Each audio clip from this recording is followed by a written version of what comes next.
What is up, bros and hoes? It's Asher Optic Midnight, and today is episode 5. Oh my god, we're getting far. We're getting far. We are 5 episodes deep on Powered Down. I'm really excited. I've actually super enjoyed doing the podcast. I don't even think I uploaded anything else this week. I'll have to tell you guys what happened, but yeah, I'm really liking doing the podcast. I have my co-host. Yeah, hi, I'm Andrew the Jedi. Yeah. Whoa. Super exciting stuff. And today we're going to be talking about, we don't have as many big topics to talk about, so I thought we'd change up the format, because last week we talked a lot about current things that were happening. Yeah, the Call of Duty tournament, YouTube is freaking weird. And now I asked you guys to ask us some questions on Twitter, so we might be answering or just discussing some of the stuff you guys tweeted us. Make sure to follow our Twitters. They're on your screen right now. Sure. Yeah, and how convenient. Yeah, and we're also talking about uploading the podcast to either iTunes or SoundCloud or both. That way, if you want to listen to it without having the app open on your phone or just listening on the computer, you can just listen to our voices. I mean, you're going to miss out on these lovely cameras. Yeah. Amanda fixed her camera, by the way. You look like it's not even lagging anymore. I think it's it was struggling to constantly be doing the exposure stuff, and Skype might just not have been accepting that super well. Well, yeah, and two, I notice on my webcam when I'm recording on XSplit or something like that, any really low light or any really highlight that I put on the camera, the frames go way down. So I don't know if that was an issue. Maybe it'll start lagging soon. Who knows? But who knows? I move around a lot. Yeah, it's usually when you start, you're and then this happened. And I'm like, girl, your arms are lagging. No, it's crazy. It's a huge problem I have. Yeah. So the number one thing, you just lagged right when we started talking about it. You really did. I don't know why it does that. But the number one thing that we got requested to talk about, and really the only notable thing I saw happen this week, is Call of Duty World War II. Two. So what? Yeah. I mean, I don't know. It's a super big rumor, and we're just basing it off of this leaked images. These I guess there were different, what do you call it? Different prototypes? Yeah, I can't think of the word. Which I don't even know. When I looked at it right away, my first thought was that looks really old and really fake and really bad. Even for a prototype, that looks like a prototype that would have been out when MW2 first came out. Something way back in the day. I just feel that. I could be completely wrong, but that doesn't look like something that anyone would produce now. Yeah, it was mostly the poster looked really generic World War II, where I feel if they did World War II, it'd be way more epic.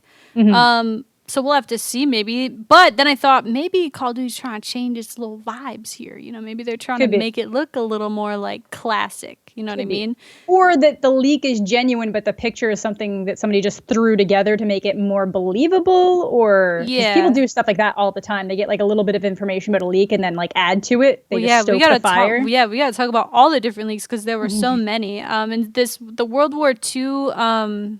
It's the thing that interested me most was the cases. I was like, this case is so fake. But then I don't know if you have the hardened cases at all from the special editions. I have a bunch of them, so I was looking at them, and I get the style that they're trying to do, but it even doesn't the way that it's designed and the contrast does not look the same as these other hardened cases I have. They look so much better than these leaks. Yeah.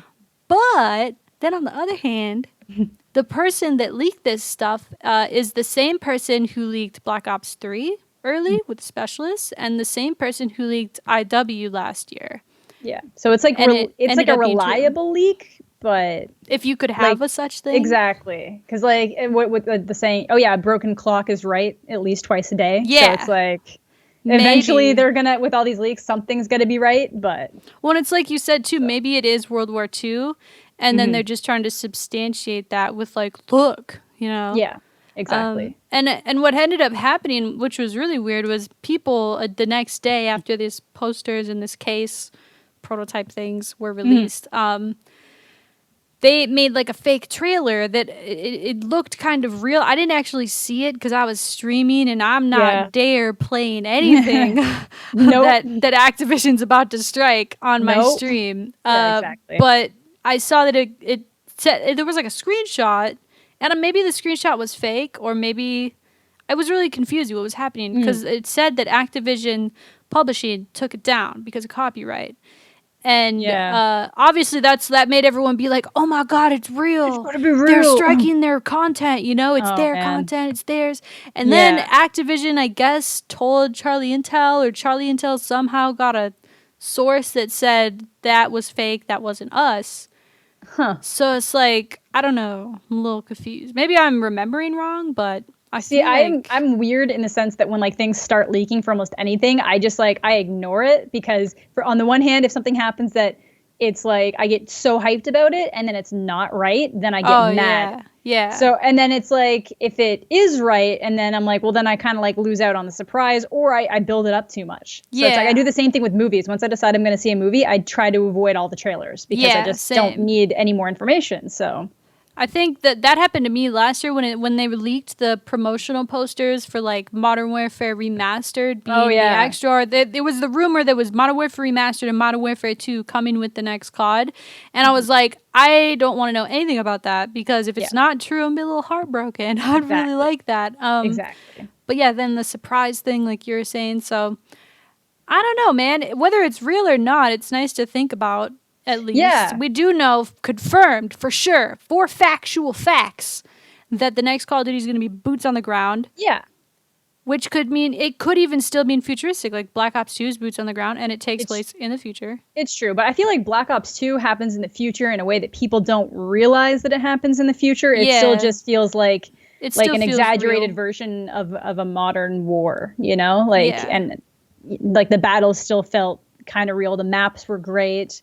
It didn't come across as something that was just like, this is futuristic. Whereas like even Ghosts, even though it's boots on the ground, it does have a little bit more of a like futuristic just feel to the environment. Pull. And then they just went balls in. They're balls deep, I guess, with the 3 CODs after that where it's like, future. You're strapped in. Which makes sense. You know, when you have 3 different developing companies that are working on the games pretty much at the same time, and one of them decides we're going this way, the other 2 are probably going to follow. So... whichever direction this game goes, the one that comes out after, it's probably going to be like exactly the same, or at least in the same vicinity. Yeah. And I guess it would make sense for them not to just go back to boots on the ground, but to also try to go back in time more, just kind of like simple it down and try to make maybe a more complex version of things that they've done in the past in like an earlier time period. World War II itself, I feel like, has been done to hell. But... Well, yeah, it has. And that's what, I mean, a lot of people forget too, like, I don't know, man. Before, like, the jetpack Call of Duties, a lot of people were like, oh, Call of Duty's the same thing every year. Like, I remember when Modern Warfare 3 came out, this is a reskin Modern Warfare 2. Ghost came out, this is kind of like Modern Warfare, just a little futuristic. It's all the same. This is boring. COD stale. And then they're like, all right, MFers, let's see if you like this. And so it kind of like, I don't know. I feel like with the development studios, especially like if you gotta look at Infinity War, let's look at like Infinite Warfare, which is basically, from my perspective anyway, getting absolutely dumped on, right, all year. And it's because they just came out at like the wrong time, I think. I think that like if it had come out like a year or 2 before, it would have been a lot different. But you got to look at like when they started developing it. It was during Ghost. I'm pretty sure, I mean, I don't know how it actually works, but like they start conceptualizing it, I'm sure, during Ghosts, and then they probably write the story, and then they kind of, you know, at the same time they're doing the multiplayer back and forth. So like I said, I don't know how it actually works, but I feel like there at some point with IW there might have been a moment that was like, okay, how can we maybe try to fix this? Because I feel like when it came out, it just didn't feel completed. And there was a lot of glitches and a lot of issues, and there's still stuff that isn't in the game that people are still waiting for, or like stuff that's just recently. Well, now they finally added leaderboards, and then the custom emblem editor, which to me looks like a reskin of the Black Ops 3 emblem editor. And that probably was. They were probably like, "Can you hook us up with that? Like, please, can you hook us up with that?" And just to like, I mean, I don't know if that's how it works. If they're like, "Hey, Treyarch, we need your help," I don't think that's how it works. But no, there's certain systems I think in Call of Duty that I feel like should be almost transferred. Like, Yeah. like I know a lot of people don't like when I bring up competitive for Call of Duty. They're like, screw the competitive crowd. I just want to play COD, you know, and I feel like whatever works when the competitive game works well, I think it works well for casual players too. So. I think so too. And that was like a big complaint during Black Ops 2 too, is because it was so balanced and they were like, why? Why can't we just have our overpowered stuff and leave the competitive people to do whatever, you know? But it was. But like, yeah, I mean, that was the fun part. Like, and now it's balanced. like, now it's like regarded as one of the best CODs. Whereas at the time though, people were smack talking it. Which is weird because like I was not in the community very much back then. But BO2 is still my favorite Call of Duty, and the only reason why I don't play it on stream too much is because it can bring out some like really bad people. So I just kind of like stay away from it. It was like, all bad yesterday. Yeah, like I don't want to get into details, but it can bring out like the worst type of people, and it's just like, it's not worth it. So it's I still play because I don't know, well I want to get back to my point real quick. Oh yeah, sorry, I totally. But well, no, I just we can. That's how conversation works. Start bringing up other things, and we're like, oh yeah, that reminds me of this. But I think like if you take like just for an example, like the emblem editor, the one in AW was pretty similar to the one in Black Ops 2, and the one in Black Ops 3 was similar to that one. Why don't they have that continually through all of the Call of Duty? Should just be uniform. Yeah, or like the competitive playlist. Why isn't it the same? Why is it ranked play and then league play and then whatever they call it, you know? Why don't they have it uniform? Why isn't it every season is the same chunk of time? You're the same rank. You're trying to get to master or whatever. Like, why don't they do it in a way that's easy to understand? So even though when you're playing Call of Duty every year and there's new features and there's new stuff they add to it, obviously, but they're still recognizable, like, oh yeah, league play. Yeah, that's what it is. Do that. Yeah, exactly. You know, why is it all these different names and different rules and weird shit they're trying to do with it? Remember the weapon draft? Yep. That was a good idea for like an hour. What? I don't like I mean, I feel like it's a learning experience and it's a learning process for them to do that kind of stuff. You got to try it and see if it sticks. Well, because other esports do stuff like that. Like, I think Smite does stuff like that where they like ban different things that you can, I'm sure tons of other games do it. That's just the first one that came to mind. Well, and like a lot of people used to harp on competitive, like, wow, I want to watch these guys use the same 2 guns all the time. That made in the MSMC. Cool, you know? Yeah. But that's just the way that competitive is, though, for Call of Duty at least. And any FPS. Yeah, if it's an FPS, you just find the guns that work. You know, you find the AR that works, you find the SMG that works, and then maybe one sniper. And then that's usually what people end up sticking to because that's what you do. Like, it just makes sense. You find the ones that work the best for the type of game type you're playing. So you are. To get back to the original, the question was, how do you feel about the rumored COD World War II, and what is your dream COD game? We'll answer the dream COD game in a little bit. But what do you think about World War II? Obviously, Treyarch's World at War. Did you play it? You played it? Yep. So that's World War II. If you think about a COD that's been World War II, Call of Duty 2, World at War, I think even Call of Duty 1. Yeah, should have been. I've never played Call of Duty. Wasn't 3 also? Probably. Almost all of the FPS at that time were World War II, except for Halo. So, like, that's just where Call of Duty was born. And so I guess it makes sense to kind of go back to it. But there's so many other wars that you could go to. I almost feel like people think that World War II is safe. Because it's like, so everybody knows what happened. Everybody has had their turn at getting into it in some way, making some kind of adaptation about it. But there's just, you know, like, why not even World War I? Like, why wouldn't you just maybe because of the different weapons in the time of World War I? And if you look at even some more stuff that people were using to back up this leak or this rumor, Michael Condrey's interview and Eric Hirschberg, the Activision head, their comments on like Condrey was like, I'd like a Band of Brothers style game, you know, and which is awesome. Like that's where like I'd be cool with something like that. Yeah, I'd love that. But what are they? So now multiplayer has gotten so like advanced though at this point. Like you have these specialists. They seem to like the specialists, even though they're not called the same thing. Like if you even look at Advanced Warfare, it had specialist like things. Those weird exo perks or whatever. The exo suits had different. Yeah, you'd have to charge them up. Well, did you charge them up, or did you only use them once per life, I think? And you could go invisible once per life, which is mind boggling, and then it'd have to, I think, recharge. Yeah, that's what. But I almost preferred the way AW did it because it was way more subtle than like something that you had to fully take into account. Like I don't know. Like I liked it for BO3, and now I'm annoyed with them. Like I just would rather them not be there. Like they make competitive kind of interesting because like there was that. I think it was FaZe versus Optic actually, and Clayster was literally managed to wrap around the map. I think he took out Scump. And then was about to take out, I think it was Formal, but it might have been Karma. Yeah, like he made the perfect play. It was Formal. And then it was Formal. Literally used the I can't even remember what it's called. FTL jump. Yeah, exactly. To go back and just turned on him. And it was like that would not have been able to happen if those specialist abilities weren't there. Clayster would have outplayed them. But just that. Like I think specialists offer a great viewing experience in competitive, and they offer a newbie player, somebody who's unable to earn their war machine or whatever, the little nade shooter, glorified noob tube.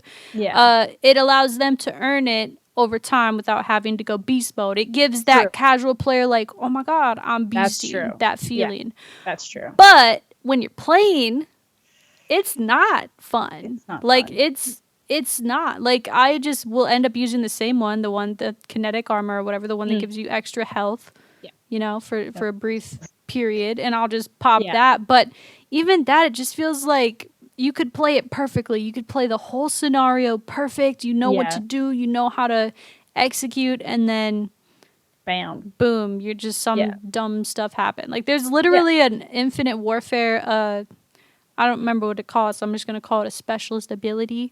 It allows you to go into another dimension. It literally says that as its descriptor. It says, blah, blah, blah, go into another dimension and not take, like, your enemies can't see you. You can't shoot anybody from the other dimension, but you're in the other dimension. Why? What? Now, so they like this, though. And there's a way they could do this, maybe, in World War II, like a medic guy. Yeah, I was gonna say like medics, or like a flamethrower guy. Yeah, flamethrower. Different weapons, extra somebody like stamina, like increased stamina, where somebody kind of like you get a little bit of a speed boost, but not like to the effect of overdrive. But then you can hold it longer, type thing. Yeah, like there's ways you can do it. I like the idea of being a different soldier. I feel like they need to go back to that. The stuff in Infinite what's it called? Infinite Warfare. I get it so mixed up because it's like so similar to their studio name, which I think is actually really dope. It's like a super dope name. I just get it combobulated in my brain. Yeah. But the way they did the rigs, I don't like it. I liked at least about the specialist in Black Ops 3 that they had a little backstory, even though it was corny. Like, it was a person. You're this guy or this girl, and here's the two things that they can do. Not three different options for an ability and two different weapon ability. You know, it's too much. I can't be bothered with it. Gotta simplify it because I don't have the patience for that. Yeah, me neither. I don't, and most of them are like useless almost. Yeah, like I think that. Don't like it. The only thing that I don't want to talk about this too incredibly long, but I'm going to tell you. Well, I'm gonna answer a question about the World War II thing, and then we're going to talk about our perfect COD in our head. But I think that they can do World War II. They could do anything they want. Actually, they could technically even put it boots in the ground in the future, kind of similar to Ghost. I don't think they should, or I don't want them to, but they could get away with it if they do it properly. Mm-hmm. The two things I really disliked about Advanced Warfare were the movement, which I was hyped on at the beginning. There's even like they flew us out for like a press event, and I played it early, like really early, and I was so excited because it was so different and so new. And I feel like that's how most of the player base felt because we were going from Ghost, which not a lot of people were hyped about, to like this brand new thing. And then like after like a month or two, probably like 3 months of the jumpy, boosty, I was done. I was like, this is not competitive. Like I like, even though it's Call of Duty and it's super casual, it's not competitive or fair to just every gunfight's jumping around. That was weird. I actually really liked it, but I also, that's how I came into Call of Duty competitive, was watching Advanced Warfare, and I didn't actually start playing it until like maybe August, maybe like July or August of the year before the new one came out, because I didn't have a PS4. And I loved it towards the, like, I don't know what it was, but I guess I just didn't have to play it as long. Well, it's fast paced. It's really fun at first. It's very fast paced. And I think I do prefer Advanced Warfare to Infinite Warfare, just because honestly, I don't know what it was. Like, I loved Infinite Warfare in the beta. I had a great time. Like, I played that like all weekend and both weekends. I just grinded the hell out of it. Well, and then it came out and I was like, it feels different. It like they changed. Keep in mind that I tried to snipe unsuccessfully all the time, and I feel like they changed the snipers just enough between the beta and the actual release that just went out the window of me even trying to do that. So now I've kind of moved over just being like, I'm just gonna ray gun. Yeah, well, and that's the thing too, is like, I don't know, it's so hard to please everybody. There's the casual crowd, the really like the guy that just buys Call of Duty every year and plays it on the weekends with his friends. There's the hardcore nerd, sweaty band person, me. Okay, there's the online heroes. Yeah, there's the competitive community that either likes playing it competitively or watching it competitively. There's the sniper dudes who just want to snipe on the map and fall off the map 50 times. That's how they enjoy the game, which is fine. I don't personally like it, but that's fine. I could never trick shot, but sniping I think is really rewarding to be able to be good at it, and I'm just not. And to please all of those people in a balanced way, it is hard. And I think that I just feel like actually really bad for Infinite Warfare because it just did come out at the wrong time. It did. And I'm a little worried now. So now what do they think? All right, now Infinity Ward's like, okay, so clearly space was fun, but maybe they don't like it. So let's just move back a bit. They probably know what the next two are. Yeah. This one's either World War II or whatever, boots on the ground for sure. Something, yeah. I've got to assume Treyarch is not doing Black Ops 4. I'm assuming they're not doing that just because of how they, maybe this is just naive to say, but they said that the zombies, trilogy is over. Was done. And it makes sense to leave it as a trilogy. Yeah. But on the same respect, Black Ops is like when someone says Black Ops in terms of video games, you think Call of Duty, right? They could do Black Ops the prequel.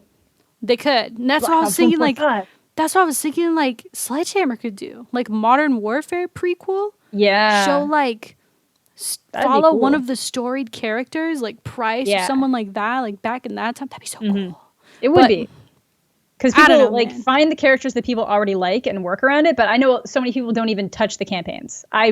Really don't touch the campaigns. Even if you took anymore. The campaign character and you kept the multiplayer in that world, it would still be good. There's a certain way they have to do it. They have to take these variants out, man. I know the supply drops make mad money. But there's I'm guilty of buying them. I'm guilty of making videos about them. I open them on my stream, but what they need to do is they need to follow in the footsteps of Raven, okay? Raven has done it perfectly. I'm not a fan of new weapons being in my baby girl, CoD 4, but the way that I can just get them is perfect. I can either grind for the crypto or the depot credits. I can grind for them, open the supply drops, get the salvage. They should even put in other ways to earn salvage. And I can buy whatever I want. If I want a stupid camo, I can buy my stupid camo. That's what I mean. They need to make that the option and not just hey, it's a lottery. Yeah. I've yet to get a weapon in BO3.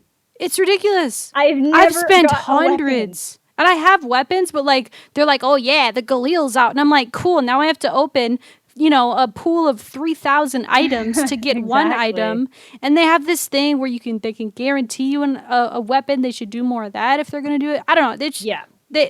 It's gone from pretty good in Modern Warfare Remastered from awful in Advanced Warfare. Like the Advanced Warfare way to do it was awful. Yeah. And I don't like I don't like being able to modify weapons to make the same one more powerful than the other. So weapon variants. I'm okay with different colored camos. I'm okay with things looking differently. And if CSGO is any indication, just making something that looks different is enough to make people freak out. Or rare. If you make it rare or hard to get, and they've done this too with do you remember the hero gear from Black Ops 3, the Dark Matter camo? They got the 2 camos in Infinite Warfare. Yeah. That type of stuff, I feel like they should capitalize on that. I don't know if you've looked at Modern Warfare Remastered a lot recently since they did the new bundle of cosmetic items, but there's this one that gives you a cool outfit, and then there's streaks of blood all over the outfit. You could do that in any time period. Yeah. It looks cool. If you, let's just say, they kind of did it in Advanced Warfare where if you got a 25 kill streak, you got to wear a cool outfit for an hour. Do you remember that? Yeah, they would give you the timer things. Yeah. Why don't they capitalize on that though? Why don't they make it, okay, if you get, I don't know how to do it, maybe a certain grindy challenge. I can't think of the challenge off the top of my head, but like a grindy challenge that you've got to do, that's something that requires either skill or time to do. That's not easy. That you like can even unlock tiers get of nothing but headshots for the entire match. Yeah, something like that. Something, you know? Like something that's grindable, but can be done over time. For cosmetic items like the hero gear, but just on a smaller level. Like you know how Advanced Warfare had it all broken down into like gloves and boots and pants and shirts and like every possible thing you could think of. Sunglasses. It kind of made the characters look super goofy because like I could put on a yellow pants and a blue shorts. But if that's what you wanted, that's. I mean, it made it look a little goofy. I like how they do it in Modern Warfare Remastered. Like if they could make it like even just like something that makes you notable to the other people in the lobby. You know how you can look at the character in the pre-game lobby or even seeing you in the game. Like that's the direction they should go. They should make stuff look really freaking cool. Yeah, because honestly, the outfits being all different and customizable, like especially with BO3 was really bad for it. And I'm assuming that if I played more IW, I might notice it more. But you could get people on your team that had aspects of their costume that glowed red. So I'd be like, that's an enemy. They're glowing red. There's stuff on them that's red. And then you'd go to shoot them and be like, no, you're on my team. And then vice versa. Like you could have somebody on the other team having like this blue glow about them. And I'm like, that's a friendly. But it's not, because their costume doesn't make it obvious that that's really interesting. That's actually literally never happened to me. Really? Because I don't know, but I'm that much of a visual person that I'll see people from like I go a certain by the distance. name. But sometimes I'm not close enough to see the name, and I just see the red glow, and I'm like, red glow, enemy, and I go to shoot them, and I'm like, you're on my team. You scared me. It's like, I don't know what it is. If it's like, I don't even know how this would work in a video game. This might be the dumbest comment I've ever made in my life, but I can't focus on things that are far away. So if it's on a screen and it's supposed to be further away on the screen, do my eyes not focus on the thing that's supposed to be further away? I'm guessing not. Yeah. But either way, so it's something like that I can't actually necessarily completely focus on what's happening, or it just, that bothers me. I like, at least when you play these classic games, you know, especially, I'm going to use BO2 as an example. You had that one team of people who had like the orange cargo pants. Yeah. So I always knew, you're not on my team. Or the orange cargo pants. Or the team of Vondahars. Like everyone on the enemy team is this bald guy with glasses, and you're like, we're killing Von all game. And then like the Navy SEALs, I'm like, okay, this is a very distinct factor about you that lets me know that you are not on my team. And now it's like everybody can look like the exact same person because it's based on your specialist outfits. Yeah, which is dumb. It throws me off. I'm like, I don't like it. No. I think you should visibly be able to see what kind of ability or weapon they could possibly spring on you at any time, but I don't like it. I like when you have a soldier that you could decorate in a way. So I don't know. We're getting so far deep into it. But now we're kind of almost answering what our ideal COD would be, because in the reverse is that my ideal COD would not have things that like people glow the color of the enemy. Or like even like the Advanced Warfare just did it too far. Like the clown head, like even though I feel guilty too, because I sat there opening supply drops trying to get the clown head because it's rare and I want to get it. Okay? They need to redo that system. They need to make me grind for it, even though obviously I'm a sucker and I'm giving them money. Yeah. Now, as a hardcore fan, this is all changed though because of the 2 years that happened after it. Now, I am not buying supply drops.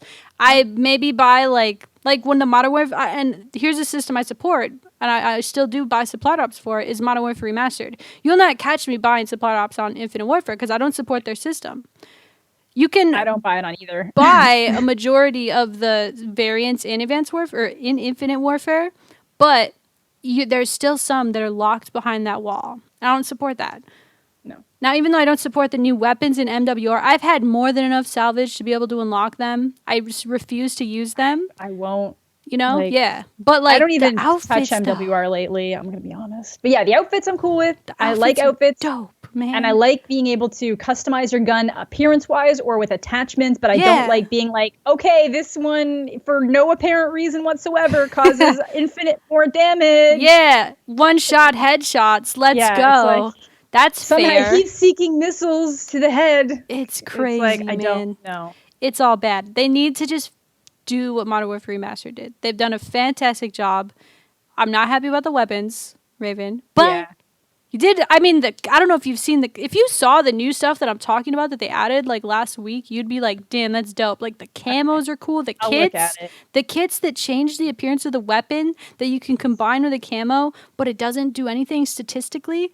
Like that's what I want. Dope. I don't want it to do, like, honestly, the first time I played AW, I was like, oh, that's kind of cool. But then it's like, this is incredibly unfair. And I understand why everybody in competitive is now just using the same exact gun because they can't use the variants because it's, you can't give that to somebody in a competitive game. Well, yeah, that would be ridiculous if you're like, oh, well, this team before the game drew a higher number than the other team, so they get to use obsidian seeds. Yeah, like that's crazy. Not good. So, all right, the only way I can think to answer the what is your ideal Call of Duty, was that the question?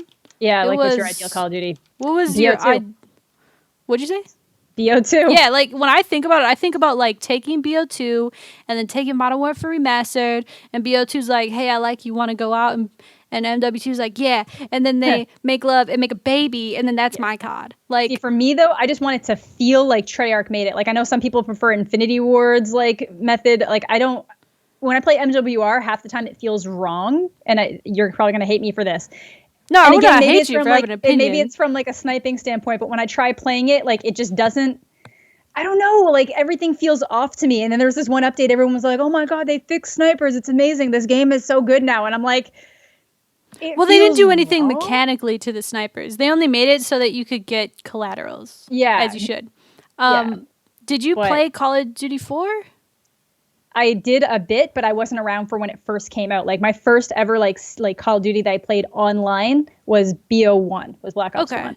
And so then you like that feet stuck in the mud, Treyarch, slow. But to me, it doesn't feel like that. So like for me, BO2 had like the perfect balance. Any gun I touch in BO2, and I'm like, this is perfect. True. Everything works the way I need it to. Everything feels good and intuitive. Good. That's how I feel, but about Infinity Ward. I don't know what they do. Infinity Ward, I love you. What do you do to it? That's what I mean. Everybody's different. Everybody's different and has like a different idea of what they prefer. And maybe it's because I came in like knowing BO1, and that was kind of like weird. And then playing BO2, and it was like, oh my God, they improved on so much. It feels like everything feels so good about this. And I'm like, I just want everything to feel like that. Yeah, you kind of like that. Well, it's familiar. So maybe that's why I like the other way, because I started on CoD 4. And ever since then, like Modern Warfare 2, Ghosts, even Infinite Warfare feels so good. Like everything that I want to do, I can control it quickly. It's intuitive. It's smooth. It just feels like it feels like when you shoot them, they die. On Black Ops 2, Black Ops 1 especially, like Black you Ops could shoot people around walls, and you could get shot around walls, and like when you hit them, you're not hitting them, or you have to sometimes shoot them extra. It's really odd. I'll give you that. Like sometimes you feel like, I'm like, yes, I cleared the brick wall. There's no way they can get me. And then it's like, oh wait, never mind. Their hit detection hit me before I actually cleared. I don't know. For me, that feels good though. So shooting wanted bullets and stuff. Yeah, I love it. I love it. I mean, I don't know. So if we took Black Ops 2, because the reason I like Black Ops 2, most of the maps are awesome. Oh, the maps are great. I like the factions. I like all the little Vondies running around. The guns are cool. It's balanced though. It's the number one thing. Except for the DSR update. I'm not cool with that, Vaughn, still. It still hurt my feelings that you did that. Do you remember when that happened? I do. Yeah, it was all bad. Yeah, there was almost riots in the street. I believe it. Like, it was bad. So if they took that, the balanced, cohesive, competitive, good Call of Duty, the Black Ops 2, the streaks are good, everything. Yeah, and they took it and mixed it with Modern Warfare 2. The maps are even better. The guns, modern, cool, awesome. Everyone is different and has a fun way to use it. Yeah, and the kill streaks and the maps, like.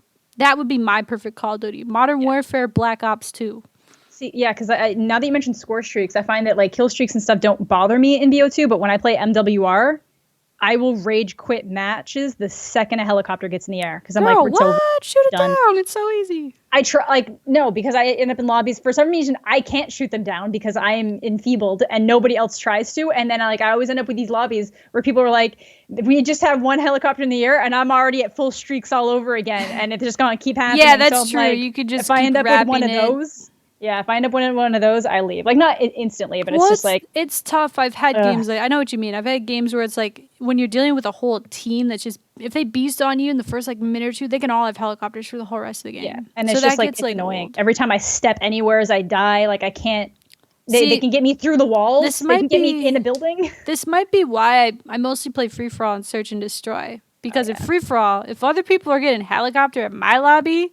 I'm screwing up, okay? Yeah, I need to be the one to make sure they're not getting a helicopter. And if they get it, shoot it down. Search and destroy, super rare to see. You can't see a helicopter in search. See, I'm a scrubby TDM hero, and by hero, no wonder you're not enjoying yourself on MWI. You're playing TDM. I know. You gotta play I like search, playing Team Tac. That was fun. Free for all.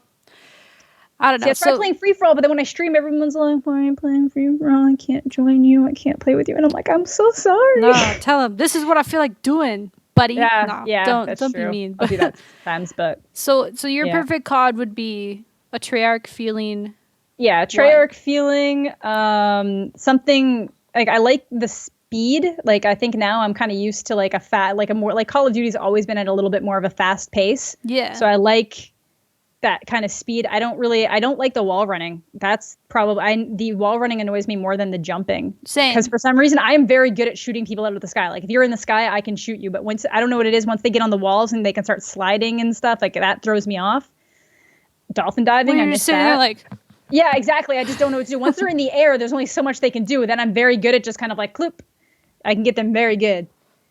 But something about the wall running, and the wall running makes it super unfair, especially in competitive, because like stuff that the developers never planned people to be able to do, competitive players will figure out how to exploit because it's like that's their job. And stuff that's like their that. job though.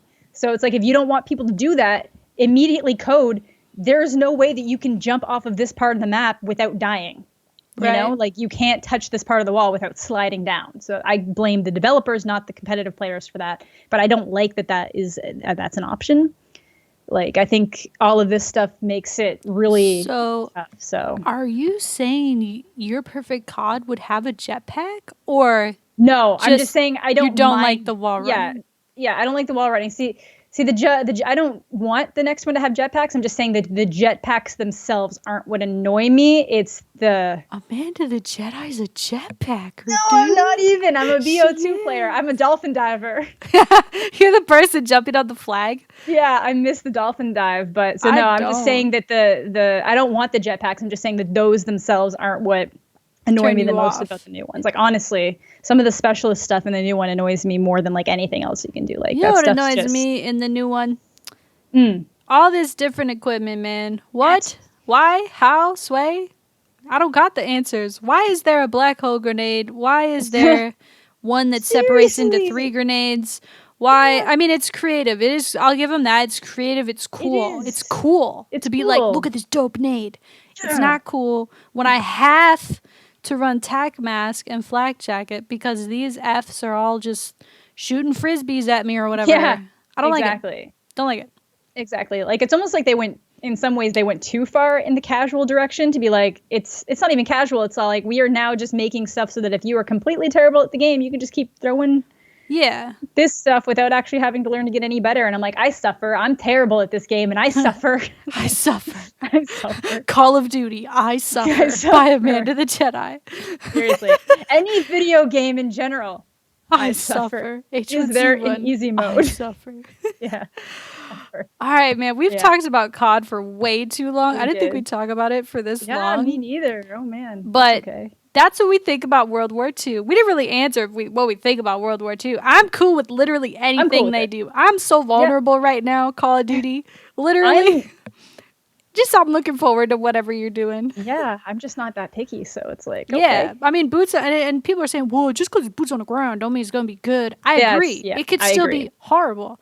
They've got to fix this supply drop stuff. They've got to make it balanced, make good maps. I mean, if they just make good maps, make it balanced, boots on the ground, the rest will figure itself out. IW wouldn't be as bad as it was if half the maps weren't just terrible. I agree, sadly. It's like maps can really make or break any of these games. So, yeah, I agree. Mm-hmm. I agree. There's some good maps in there. Throwback is one of my favorite. Yeah, it would make my top 10 Call of Duty maps all time. Yeah. Throwback is fun. Yeah. It's balanced. But like the Infinity War has this thing. They had this as Modern Warfare 3. They'll just put like stuff. Yeah, that doesn't like. Here's rubble. Why? How does? Why? What am I doing with that? That's not cover. It's just till there. You know. Yeah. I like it to be like, I could have a way to flank. I could have a way to like have a choke point, and I don't want little Timmy just laying in the rubble. I don't know. Yeah, no, it's true though. Those freaking little Timmies. Freaking little Timmy, man. They're just waiting. You're ruining it. Ruining it. All right. If you don't like I'm assuming you guys like Call of Duty, so we just talked about it for like at least 40 minutes. Yeah. I kind of messed up my stopwatch. I forgot the stopwatch when we started. I think we did hit just like, because I think we started recording like just at like a 23 minutes into us actually being on Skype. Okay. So I think we like we had 20 minutes of preparation because we are professional. We are. I think. Clearly. But so that's what we think about World War II. Happy with it. Like I said, I'm vulnerable, man. Call of Duty, just please. Deliver. Yes. You're going to be okay, Sledgehammer. You could do it. Sledgehammer has it pretty good. I have faith in Sledgehammer because, again, they came after Ghosts and now they're coming after Infinite Warfare.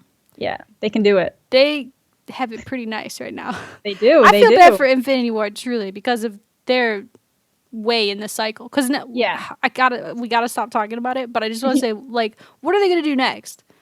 Do they take the jetpack hate, or what I think they should do is have like each developer do a different time period or theme? I think so. Because you can even do that in a way that stays boots on the ground. Yeah, if they come out with like a jetpack game or a future game in like 3 years, I'm down. Yeah, you just need to give it a chill time. I think that 3 years in a row is hard. It's hard.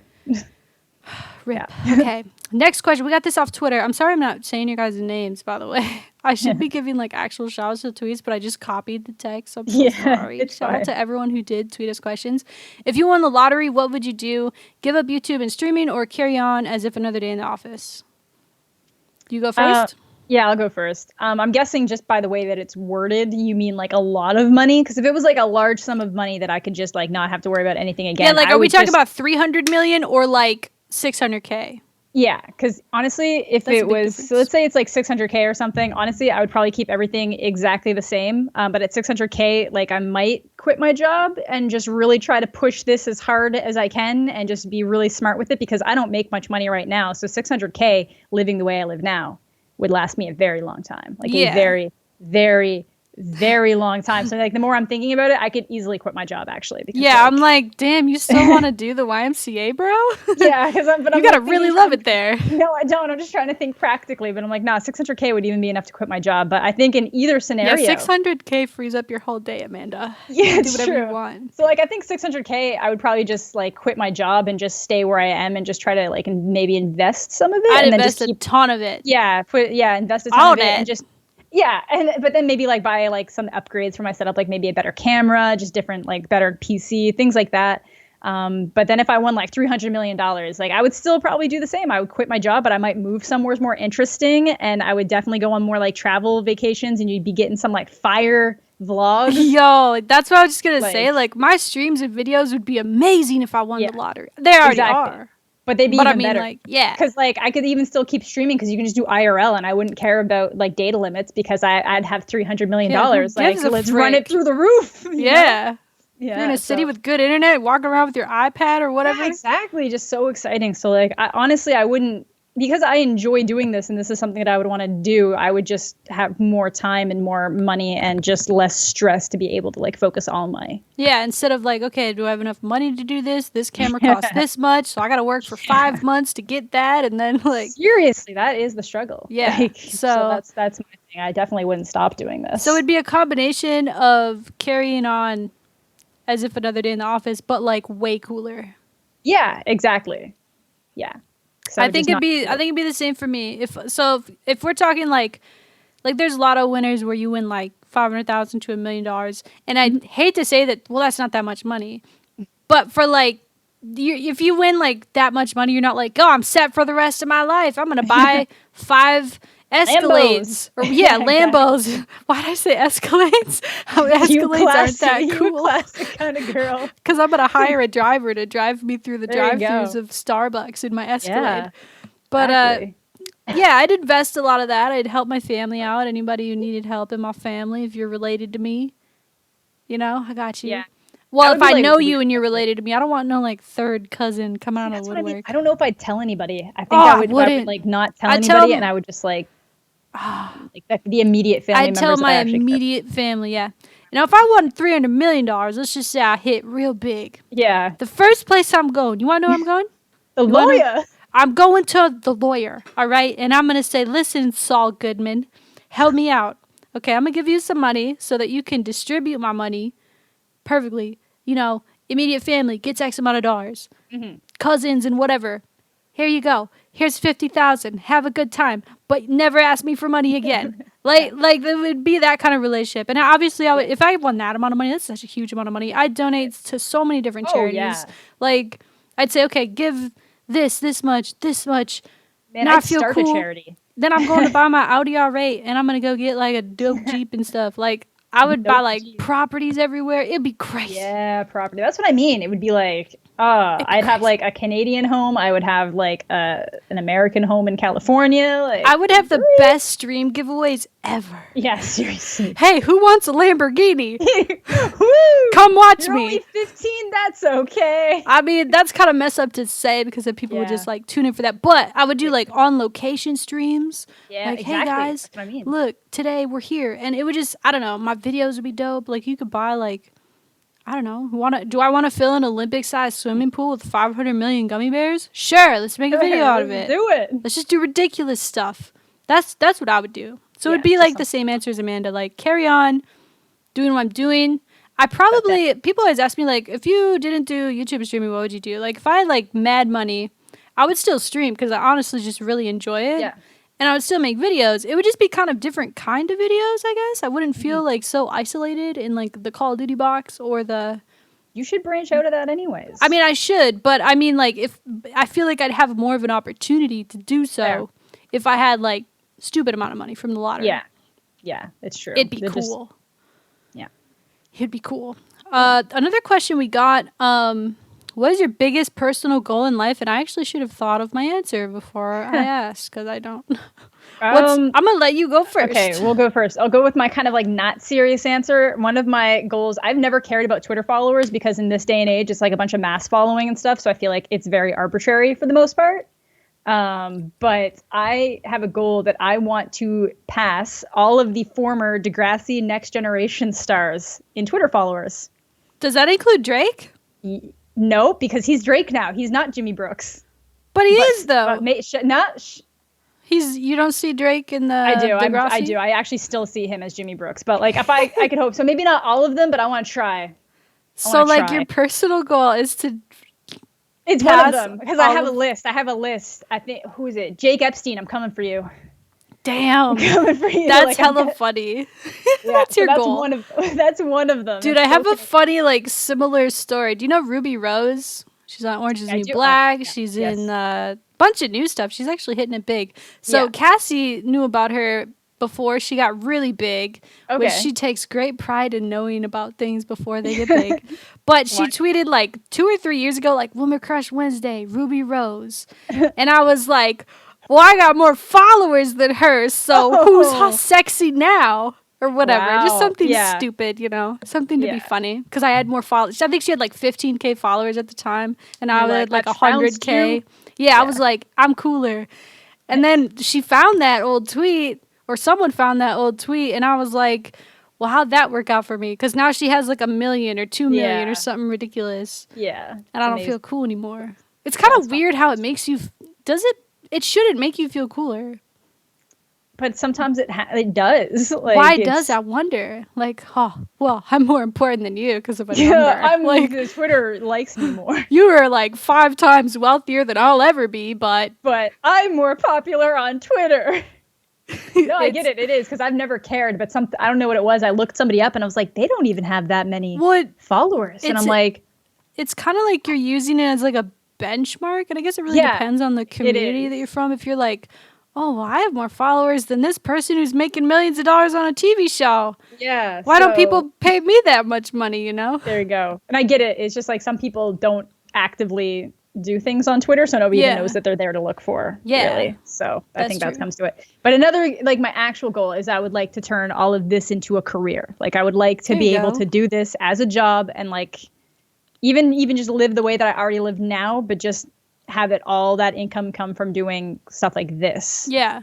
Well, I think you're on your way. If you keep doing what you're doing and you enjoy it and if you're passionate about it, I mean, that could take you so many places. I'm like a good example of that. Yeah. Like, I'm not saying like I'm over here like balling out of control or anything like that, but like I'm able to sustain and pay my bills. I paid off a bunch of like my debt that I had years ago. You live more comfortably than I do, so like, and I have a job, so like it's really a blessing. It really is. I don't like saying like that stuff very often, and I don't even like really acknowledging that because then it makes it seem like I'm here for my monthly paycheck. No, but you're not. It's just passion that and a bunch of weird things that ended up working out to where I am now. Yeah. And it's cool. And I think, I don't know, you remind me a lot of me before. I don't know why. I think I know why. Just like, I could tell that you have like a passionate attitude towards this stuff. And so that alone. I feel like a lot of people, you can tell that like they're in it because they're trying to get famous or something. Like and those are the people who crash and burn or just they fizzle out because it doesn't hit them fast enough or, you know, like it's very easy to get distracted if that's your only goal. Yeah. So when it's hard too, like it depends on what you're trying to be big at. If you want to do content, you can do content and you can find a way through that. But if you want to stream, like streaming and being like full time at it is kind of exhausting. It is because, like, for example, a video, you could grind one entire day and have videos for a week, but streaming, there is no way to get past the fact that you spend that time daily. You have to. And there's some streams where I stream for 6 hours. And I make like $5 an hour. There's some days where I stream and I make $200 an hour. Yeah. It's what dictates that, I don't know. Honestly, I think it depends on like a random person coming to a stream and then other people feeling influenced to continue, you know? Sometimes it's what you're doing and sometimes it's what other people are doing. Well, yeah, and even like building the community around the stream is really important too. And if you don't maintain that, they're like, oh, well, we're just going to go do something else or we're not interested in this anymore, you know? So that's scary. We talked about it a lot on the last podcast, so I don't want to get too much into the comparison, but I think that's a good goal, and I think that you can definitely, it's achievable. Like, you can do it. You can do it. You can do it. My life goal, man, I'm really simple. I just want to have I'm trying to think of like something concrete that I can say. But it just comes back to I want to be happy. Yeah, you know, that's what I was just about to say. When I think about like my life goal, I just think about health and happiness for me and my family. Yeah. And I want to one day, this is my goal, I want to have a house that's almost like a compound. So like it's like land. And it, like if you are coming up my driveway, you know you're coming into someone's territory. You are in a small city. You're in my area, okay?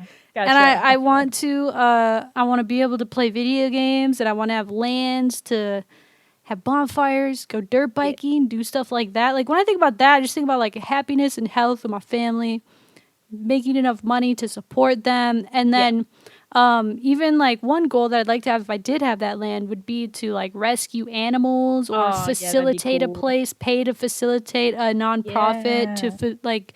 I would love to have enough money to give those people jobs and help these animals. Yeah, that'd be awesome. That's like really corny answer, but that's like when I think of like being really, truly, really happy, I think about doing that stuff. Like having like my girl Cassie with me and doing like just living, doing our thing. Yeah, exactly. With my compound.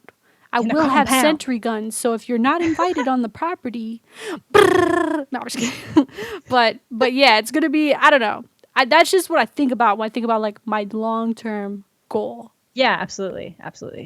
So I have this written down. You alluded to a story, we have a couple stories to tell. Yeah. Tell me the bat story.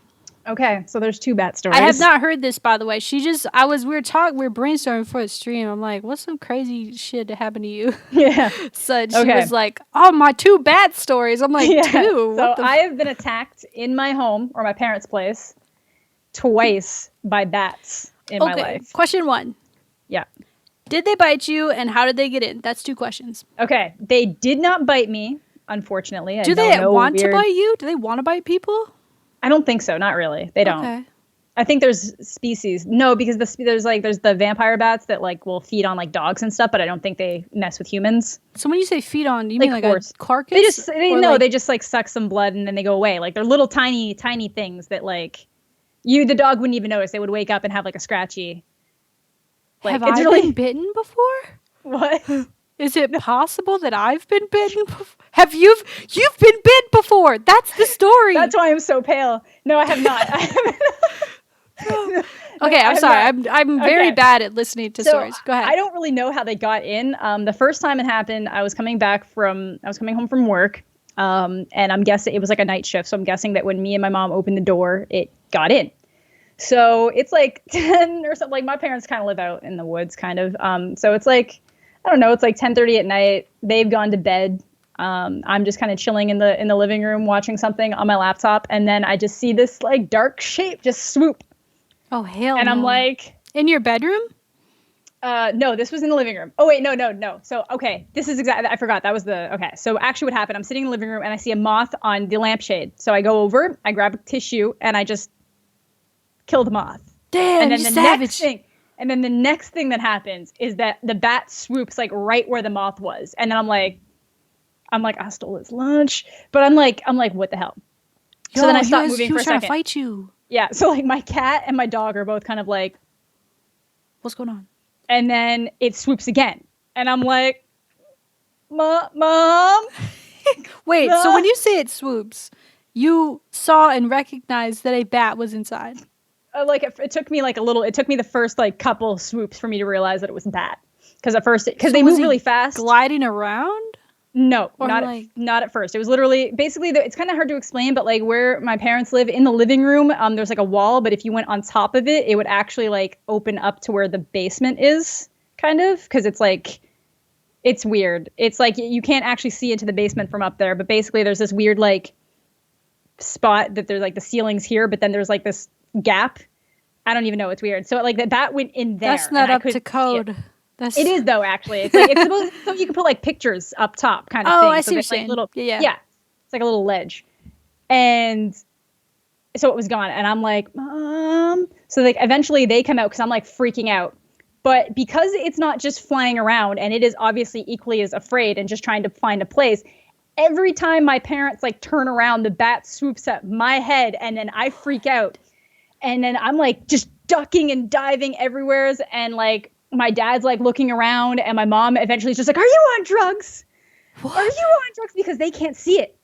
They literally will turn around looking for it where I said I saw it. And then the next thing I know, it is not where they're looking. It is swooping back at me. So it literally just seems like I'm freaking out at nothing.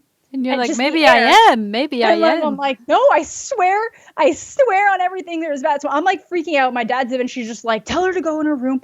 And then finally go to your room, so bad girl. Like, they're like looking around still though. Cause I'm like, I'm promising, like I am not on drugs. There is something in this house. Like look at the dog and the cat. And they're like, they're freaking out because you're freaking out. And I was like, no, it's here. So then I'm like peeking outside my bedroom door, and then I see it just kind of like swoop into the bathroom, and I was like, "Oh shit, Mom, it's in the bathroom." So sure enough, she goes in, and it's just on the ground, and my cat is like peering over the counter at this thing, like he was like, "This was gonna be my moment to shine, but I am not ready." So like, luckily, eventually they threw a towel on top of it and just like released it back outside. That's the play. Yeah.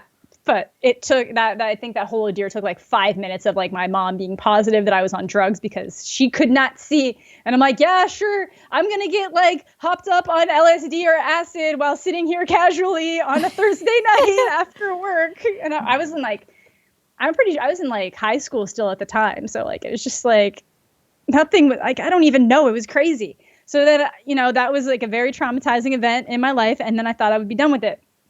Cue like 2 years later. And so I got home from work and I went into my room. It's probably around like 10 o'clock and I'd shut the door and then I did not leave my room again.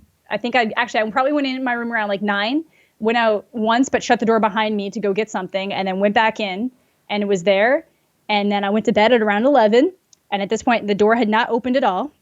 And then I went to bed, and then I woke up at 2:30, and I woke up to flapping noises and things like hitting into a poster. And I like peer over the sheets and it just like flies right by my face. And it was brown because it like caught the moonlight. And at first I thought it was a massive bug. It took me like a second to be like, okay, it is a bat. And I just thought it's like brown fur or something. So I'm like, not again, not again, not again. Why? So again, I like muster all the courage in my body to like wait until like this perfect moment when it's not moving anymore. And I just jump out of my bed, clear it, rip open the door, just run into the living room and being like, it's happening again. Amanda's on drugs again. Yeah, exactly. So like my parents come out and I was like, there's something in my room. And we couldn't see it. And then finally we like turned to leave my room and it was like hanging above the door frame. So we managed to get it again in a towel and throw it out. But the creepy thing about that is that it was in my room somewheres for like 4 hours. And 2 of which of those hours I was awake. I mean, he was probably just chilling. Dude, it's so weird. I feel like... Yeah. He was probably terrified and just waiting for it to notice that I wasn't moving around anymore and then was trying to find an exit. So it kept hitting into the walls because it couldn't actually see. That's so gross. No. I think bats are actually kind of cool looking. Like, they're kind of dope. But I don't want it to be by me. Kind of like a snake. They can't see. Yeah, but it's because they can't see. They use the echolocation, so they just swoop around. So it's not like it doesn't know to avoid you until it's like right in front of your face, and then suddenly it like diverts off. It's terrifying. Like, I understand why Bruce Wayne is traumatized because that shit is crazy. I literally haven't thought about bats in years, but your 2 stories and also my friend on Facebook found a bat in his bedroom and was asking Facebook how to get rid of it. It was just literally chilling on the blinds. Yeah, the best way to do it is just to like wrap it in a towel and then just take it outside and then just like walk a fair amount away and then let it go. Why do they come inside? Because they can't see? I think it's because it might have been like, it's like, because bugs hang around lights. So the light's above your door, and then all the bugs are there. All the moths kind of conglomerate. This is why I'm going to live on a compound. We're going to have no lights. Stealth.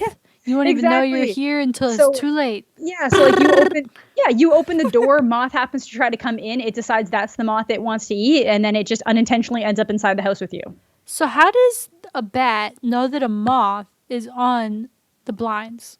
Because the fluttering of the wings of the moth, and they can they smell it? They can probably smell it. I think it's like the moth. If it's holding still, just chilling. Oh, it's because it can see the outline. Like when they use the echolocation, it like goes over it, and then it can see that there's something like on top of it, and like comes back. It just it's a very complex system that they have going on for not being able to see. That's why they say blind is a bat. I had no idea they were like blind. Like I just thought they can't see good. Like. No, they use like an entirely different system of vision. That's based crazy. On echolocation. They're like real life Daredevil. But you haven't seen a bat since? You're bat free for I've like been 3 years? bat free since I think that might have been in 2010. So it's been. Oh wow, yeah. That's bat free. Doesn't it feel like 2010 was like 2 or 3 years ago? Oh, every year that passes, I'm like, we're closer to 2020 than we are to 2010 right now. I know, it's terrible. Isn't that crazy? Yup. I had something noted down here. I was gonna ask you your embarrassing moment, but then you told me you just had none that you could recall that was like, super that bad. Sticks out. Yeah, no, I feel like either repressed them all or gotten over them over the years. Yeah, well, I feel like I've had so many, literally so many embarrassing moments that like I could just pick one out of a hat and like I'll go with that one today. Yeah. That's my most embarrassing moment.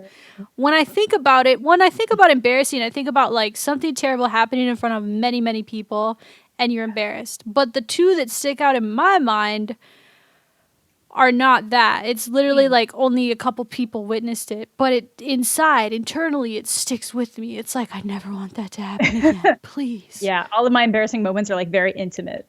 Like, yeah. Okay, cool. That lines up for what I'm about to say. Cool. So the first one I'm going to say, I've told it on YouTube a really long time ago. I was in high school. I knew that I liked girls, but I didn't know in what way I should express that or not. So I liked guys. I did like guys. I found guys attractive and I wanted to date them. So I dated one. We ended up just being like really good friends. Like I would just like hang out with him and do like guy stuff pretty much, not like boyfriend girlfriend stuff. Yeah. But so I met this girl who was like I was actually friends with more people that were in the grade above me, and so that was like my little friend group. And it was like my best friend growing up. She was always a year ahead of me. And she had this friend who I thought was just the coolest. Like she wore the coolest like clothes. She didn't look like anybody else at the school. She dressed differently than everyone else at the school. She had different hair. She had piercings, all that. I was like, she's different. That's dope. I was like, I pick you to obsess about. Did the song "I Want You Bad" start playing by The Offspring every time you saw her? Not quite. But little me was like, what is this happening to my body when I see her? And so I really had a big crush on her. But I would hang out, so that was like her friend, and I was just like, I got rides home from school from her because she was older than me, and the homie, right? I don't have to ride the bus because of her, the homie. Hey. But she started giving this other girl rides too, and I just like this massive crush that happened. But she would always be mean to me, and I don't know why. Like I don't know why she was mean to me. Like she never really talked to me. She wouldn't pay attention to me. She thought all my jokes were stupid, and I thought second grade maybe like. That means she likes me. I don't know. Like I said, very inexperienced at this point. Don't understand the signals or anything. And I don't understand how to signal to her, you know? I don't know. I don't know what to do. So I just sit in like in the backseat of the car. So one day, my friend gets a package she's really excited about, opens it immediately, and bubble wrap comes out. And the girl starts playing with the bubble wrap. And I was like, in the backseat. So they're both in the front seat. I'm in the backseat. And I could clearly see her popping the bubble wrap. I'm like, oh, I love bubble wrap or something like that. Something to like tell her like bubble wrap is dope. Yeah. And she turns to me and gives it to me and she goes, knock yourself out. And I was like, she didn't say something mean. And I like took it and started like popping it already. And she turned back to me, made direct eye contact and said, no, really, put it over yourself, put it over your head and knock yourself out, kill yourself. Oh, no! To me. No. To my face. Oh, no. Immediately, I just flood red to my face. My friend ahead of me, this bitch, dies laughing. Like, I could see her looking at me in her, like, in the rearview mirror. I could see her eyes, and she's done. She's literally got tears. Yeah, and the other girl starts laughing, too, and I'm sitting back there like, like I want to die. I still want to die when I think about it. I want to die. But like, so that was like, and the fact that traumatizing. I mean, it was funny. It was really funny. I don't know why she didn't like me. But fast forward to like a year, she's a senior, I'm a junior now. I'm starting to get a little more comfortable. After that, I was like, I don't like her anymore. So I start obsessing about some other girl. You know how high school goes. And so I ended up taking psychology junior year, and she was a senior. I took psychology, and she got sat right ahead of me. And I'm like, God damn it, she don't like me. I used to like her. And all of a sudden, she's like super nice to me. Like she's talking to me every day almost. We're like kind of pseudo friends, I guess. And then she tells me about this like group at the school. It's like a gay youth group. I didn't even know existed. She tells me about it. I go there. I make like mad new friends. Isn't that kind of weird? And that's not the embarrassing part, but that's like, isn't that kind of weird how that all worked out? Yeah. She humiliates me, scars me for life. And then helps she's the one who brings massively. It to the group of acceptance. Maybe she felt bad. I don't know. Like maybe because maybe she like knew it hurt my feelings. So that's thing number one. Embarrassing thing number one. I'm gonna tell my last one here, and then I think we'll be good to go. I think just about we're at like an hour and 10 minutes or something like that. Yeah, so like a little bit. This is a little extra long one, a little special. Yeah, hit the like button. Okay, thanks. Yeah. All right. But my next embarrassing moment also involves a woman, a girl, and it was around the same time. It was actually in that like junior year of high school. I met my whole new group of friends at this gay youth group, which really helped. I think those groups, even it doesn't have to be a gay group, but like any kind of youth group that specializes in something, like. The kids that like to make the robotics or the anime club. My high school had an anime club. I don't know if yours did. Neat. Yeah, they had all kinds of clubs. I think those are so cool and helpful for kids that age. Because before, I had no idea. I thought I was the gay one at my school. The gay one. Because I come from like kind of a rural I have a hard time with that word. Rural area? Rural area. Rural area. And so Like the kinds of like Confederate flags on the trucks type of area. Yeah. Gotcha. And so I thought there was nobody like me. And so I met all these other people that are like me. And I'm like, damn, that's crazy. And I get like I said, a new crush on this other girl. And I really like her. And I can tell she likes me, but I don't know. I'm inexperienced. I have no idea how to like, even with guys, I was inexperienced because I had no idea how to be like, I like you. Let's hang out. So I got the hangout part. I was like, let's hang out. I gave her rides to school every day. Like I was the hookup. I was the hookup, which I liked being. And we would start to hang out like alone a lot more. But at first it was like we were just with our group of friends. But then she always wanted to hang out alone. And I was like, dope. She likes me back. Yeah. And I just don't know what to do this whole time though. Like we'd watch movies together. Like it was, when I think back to it, I'm like, it's so easy. Just say something or do something different. The door's open, right? The door, you could walk right in the house. All right. So one night we're like watching movies at my house. Nobody's home. My little sister's not even there. My parents are gone. My mom was gone. And we're laying on my floor, which sounds terribly uncomfortable. I don't know what we were doing, but we watched some kind of movie and I just felt different. You know, I felt like something was about to happen, but I didn't know how to do it, right? I didn't know like, what do I do? So I'm laying on the floor and there's like silence for like 5 seconds. It feels like 5 years, but it's like 5 seconds.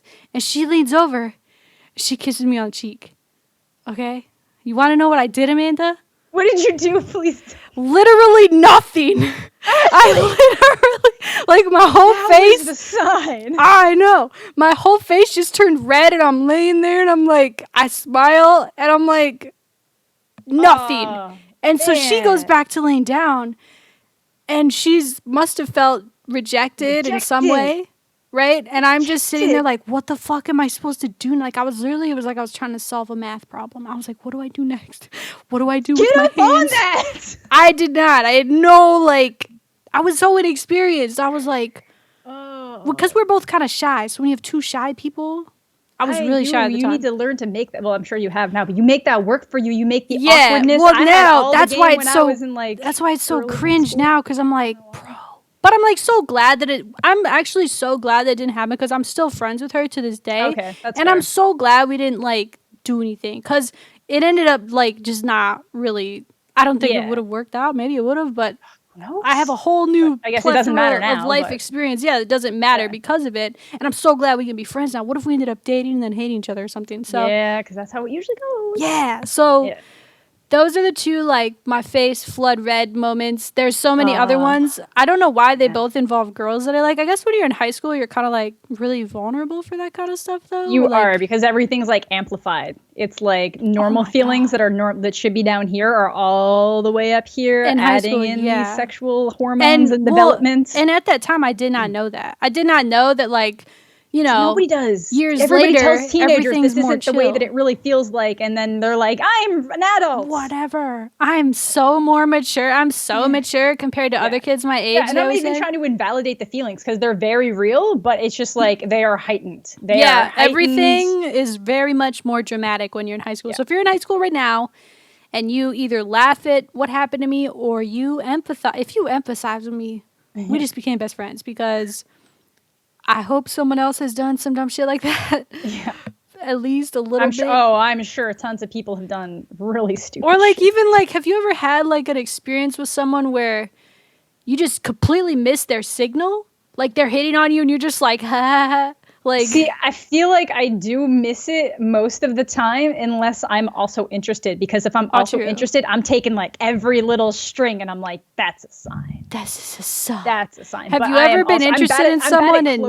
I'm bad at closing. I'm better at like leading into it and making them close the deal. Yeah. Maybe I feel like when I was in high school, I was better at like, I had tons of game when I was in like grade. I had literally no game, bro. I was so nervous. What ended up happening with I ended up meeting my first girlfriend, the one who not the crazy girlfriend, but what is she like did something crazy to my car. There's a story on my YouTube that I uploaded recently about it. I met her and she was the opposite of me. She was not shy. She was very forward, and that made it so much more easy for someone like me. And it taught me valuable life lessons. So get you a girl who's gonna cheat on you eventually because she's so forward. Sometimes the forward ones are scary. Yeah, I think when someone's immediately interested in you and they're very forward at first, it's very off-putting. Yeah, I like let's get to know the thrill of the chase. The thrill of the chase. That's it, right there. Otherwise, like, when it's too, like, I don't know, when they're too, like, coming on to you, you're just like, okay, what do you want, you know? Yeah, I guess it's worse if you're, like, not at all interested, because then you're like, you're just making me uncomfortable. Dude, maybe next episode, we're going to have to do some advice questions. I'm totally down for that. I love advice. All right, so if... It doesn't even have to be love advice. No, and if you need advice on something extremely serious, if there's something happening at home that's really serious, or you're seriously depressed, suicidal, abuse, crazy shit's happening, I urge you to get real help. Yeah. But if you have some lighthearted advice you'd like, put it down in the comment section below. Yeah, like even like university stuff. For any of you guys are like worried about university and like making choices, you know, like I've been through many different university experiences, and both of the dropping out and then going back and finishing. So like if you want advice on stuff like that, I'm good for it. Simple life advice with Amanda the Jedi and Optic MiDNiTE. All right. This is a pretty good way to end. Comment, guys, your thoughts on the episode. Comment your thoughts on the new Call of Duty, if you think it's going to be World War II. Comment, even if you have a more embarrassing moment than me, please share so I feel better about myself. If you need any advice, simple advice, like I said, if you're super serious problems, I'm so sorry. I want to help you, but I literally feel like I can't. There's so many resources that we can share, maybe. Yeah, but if you guys want to ask how to find some good resources, and you just we can help you with that. Well, I can even put them down in the comments section below. Like even really episodes where I've talked, or videos where I've talked about like anxiety, depression. Like I've linked to like a bunch of stuff that can help people out with those things. So that'll be in the description if you need help with that. But if you need simple shit, comment. Somebody actually asked us a question for this week, but after we already started recording, that has to do with some romance advice I'm just noticing now. So we can save that for next week. Save it for next week in case no one else comments. Okay. Yeah. Appreciate you guys watching. If you made it all the way to the end, you're the real MVP. Make sure to check out Amanda's links. They're down in the description below. Subscribe to this YouTube channel. Like the video if you want to support the podcast. Appreciate it. And soon we will be on either iTunes or SoundCloud or both. So we're just going to improve it all around. Thank you guys so much for watching. This is it. I don't really know how else to outro it. Can you say something? Bye. Bye. Bye.